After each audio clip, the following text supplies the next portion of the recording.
All right, my YouTubers, all right, my subscribers, all right, my followers. Thanks for my new followers that I got. Appreciate y'all. We about to get into it today with young Ant Jefe. He does podcasts and blogging and stuff like that, man. And I think this is his first time being on No Jumper. So welcome him to No Jumper. His issue today is he explained his issue about him and Whack 100, y'all. So him and Whack 100 is on here. They're going to talk it out. And I will be tapping back in with y'all and letting y'all know exactly what's going on. So let's go. Let's see what they talk about. For this day. Yeah. I've been waiting. For real, bro. Because a lot of times it's a square motherfucker saying something. For sure. And you really don't want to have a conversation with him because he going to get half of it. But with you, I can authentically say, you didn't walk the walk. Yeah, for sure. You from a notable set. Yeah. You know what I'm saying? You done been places, you counted the feds, everything, right? Sure. So please, man, I want to hear a couple things that you say, Whack, that's some bullshit, and you wrong. Yeah, because Ant, for those who don't know, Ant has vocally disagreed with Whack. No, For that's sure. cool. I'll be looking at it, calm, because nigga might be right. And I'm here to moderate. And a lot of niggas mad at me, right? You know how many phone calls I was getting, like, hey man, why you going up there?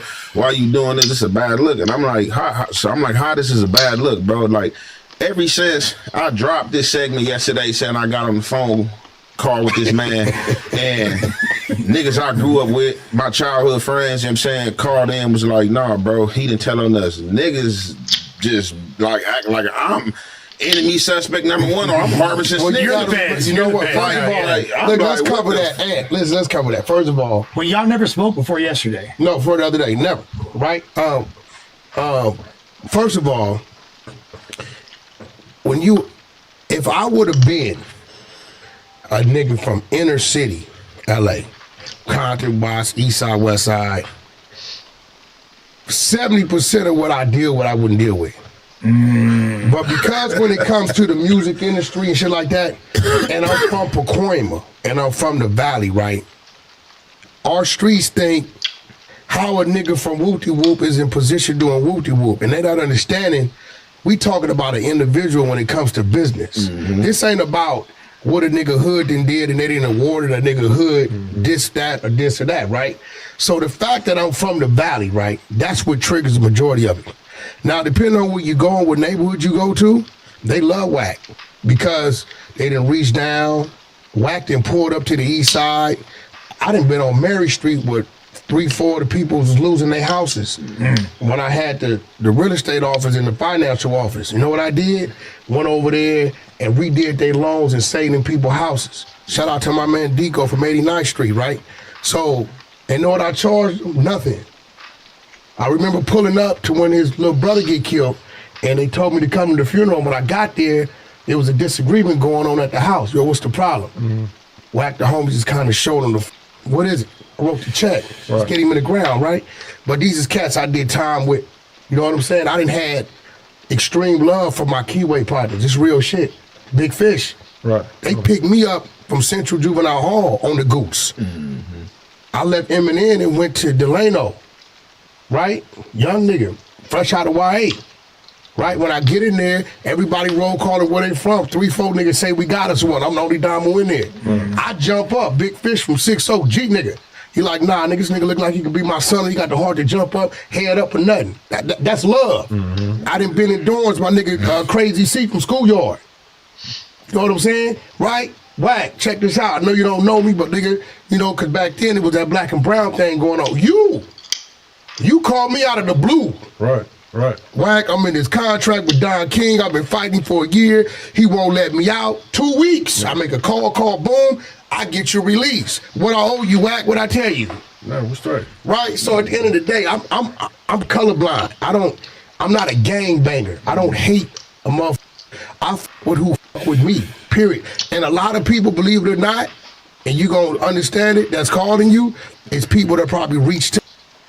All right, now y'all heard Whack right there say that, and he just made me think about something, y'all. Whack said, I'm colorblind, and I'm gonna take y'all, this was yesterday, man, I got a phone call, because I had commented on one of my channels about a racist lady or whatever, about my AAA or whatever.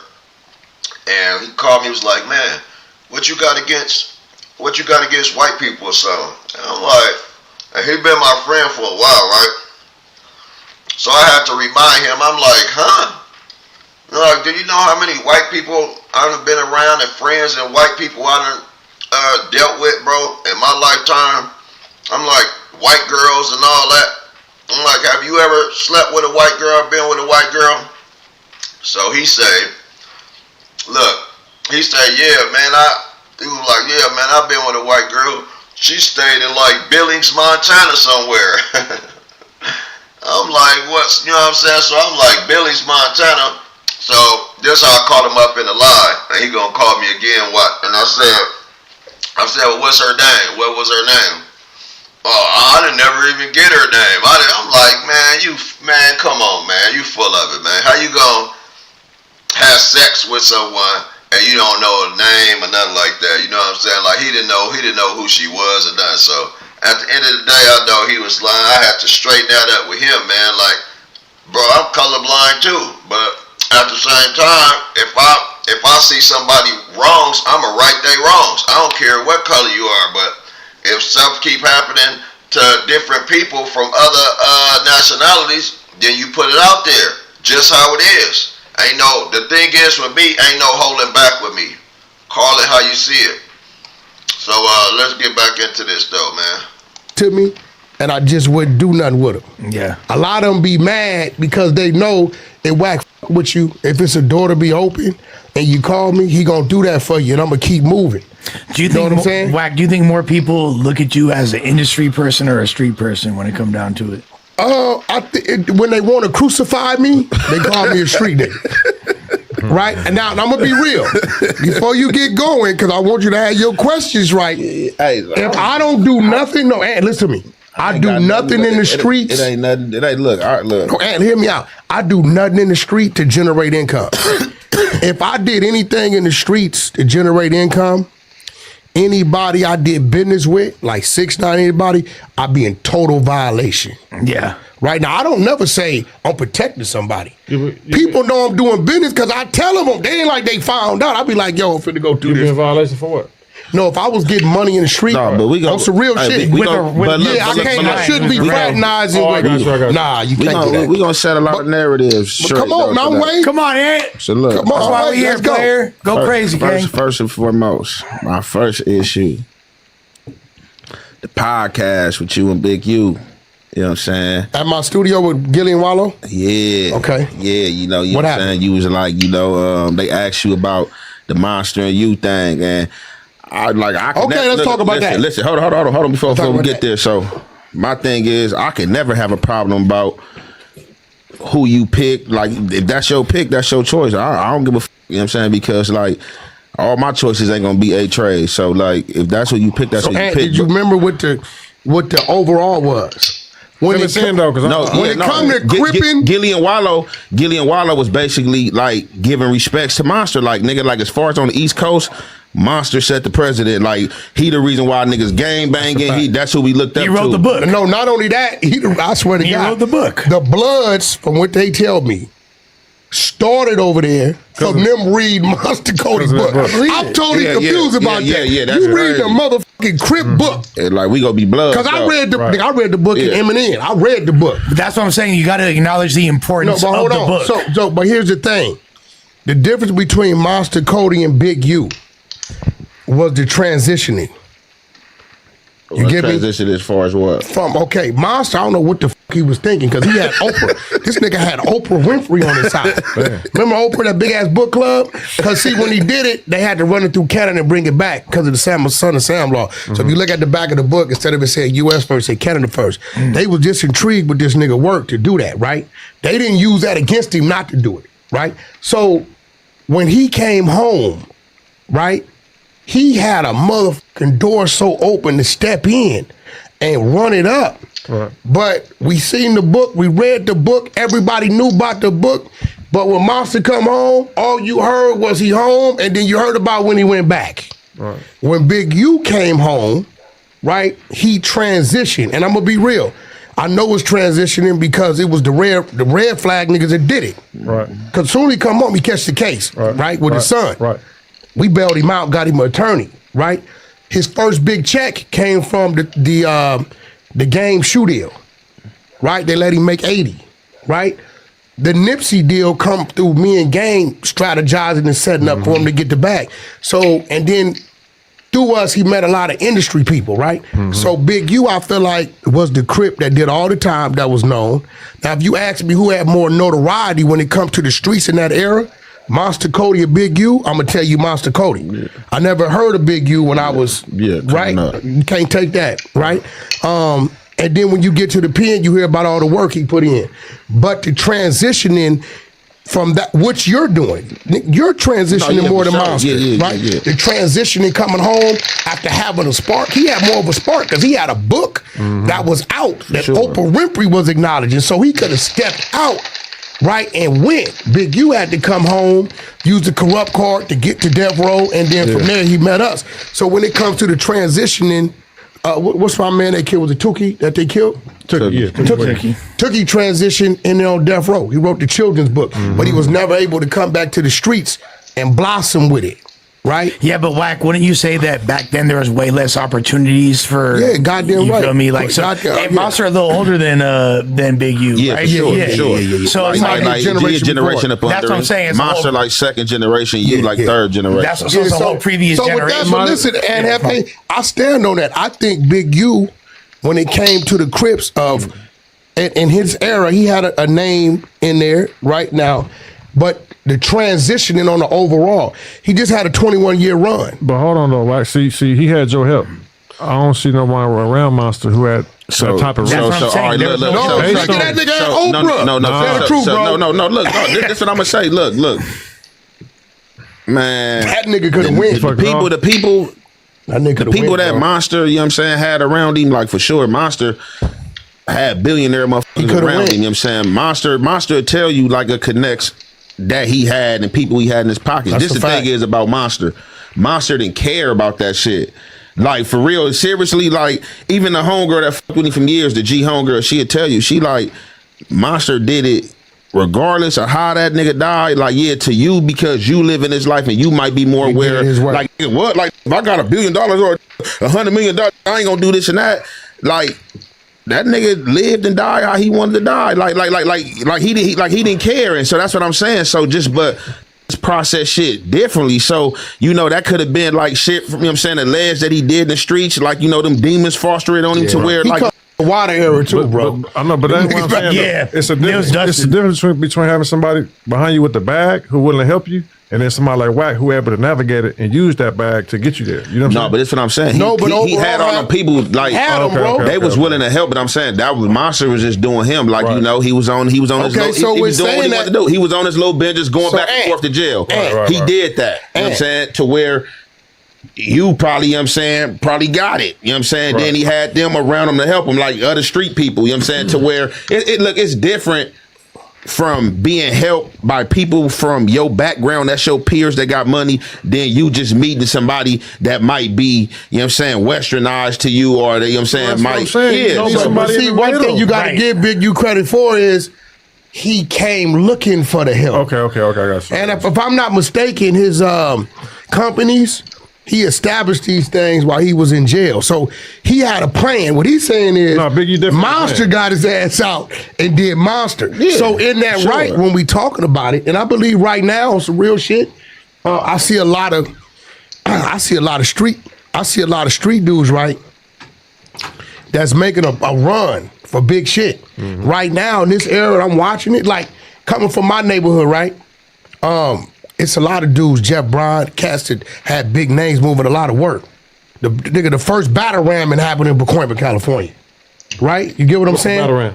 You don't know what the battle ram is? He know what the battle ram is. They got this tank. If I don't know, there's a lot of people watching who don't know. So the battle ram is they got like this vehicle, tank style vehicle. They got a long thing in the front with a big ass square plate. Right. And they pull up on your front yard and they hit your door with it. Right? That happened at Snowfall. If you watch Snowfall, them was Pacoima projects, right? That's not the complete story of Freeway Rick. That's a nigga named Bo Bennett. Wait, I thought that was supposed to. And Freeway Rick. But ain't that right? I thought that was Bo Bennett. Baby mama grew up in our neighborhood as kids, right? That wasn't supposed to be the PJs over there, the Imperial Courts? The Pacoima projects on Van Nuys Boulevard and Herrick, nigga. No, that's what them is. I thought They got different scenes though, like different. I know it's from the Imperial No, Courts. what I'm telling you is that's what it's supposed to be. But the location is shot. It's 4 sets of projects over there. Yeah. Right? So, me coming from where I'm coming from and my homeboys, right? I don't just take them to this shit. They'll tell you, nigga, I done took these niggas to Russia, the Philippines, Thailand, London, Dubai, because I want them to see these things so they can come back and be reaching for something else. So within that, Ant, I wish we had a board. I think I won up. Well, here's the thing, real quick. Just to summarize that because what you're saying is Monster could have, but he didn't because he didn't give a Listen, that you never let me finish. That wasn't my issue. Keep cooking. Go ahead. This was my issue. So you get off. They do the Monster versus you thing. So you like, I got Big U. You know, he knocked out 30 Mexicans. You know, Monster. You know, smoking crack. Ooh, this and that. So I'm just like, damn, that's just like flag on the play. Like, what did that man got to do smoking crack? Like his gangsterism was his gangsterism. Like smoking crack. And what? And now me and you both know. Now me personally, I got some G homies that's knockout hardest. I ain't gonna say their names. Now he got to that part. Y'all heard that part, right? And you never supposed to judge a book by its cover anyway. You know what I'm saying? You know how the older dudes used to do it. You know what I'm saying? And sometimes people do take stuff kind of personal when they talking about certain individuals. Me, I don't. If it's the truth, I wouldn't take it personal like that. I would just be like, okay, well, he is speaking the truth about something. You know what I'm saying? And if it came from his mouth or anybody else's mouth about something, what type of drug somebody was doing, it's all the same, man. Because if one person can say it, then everybody should be able to say it, bro. So let's see. Right, but I'm gonna be real.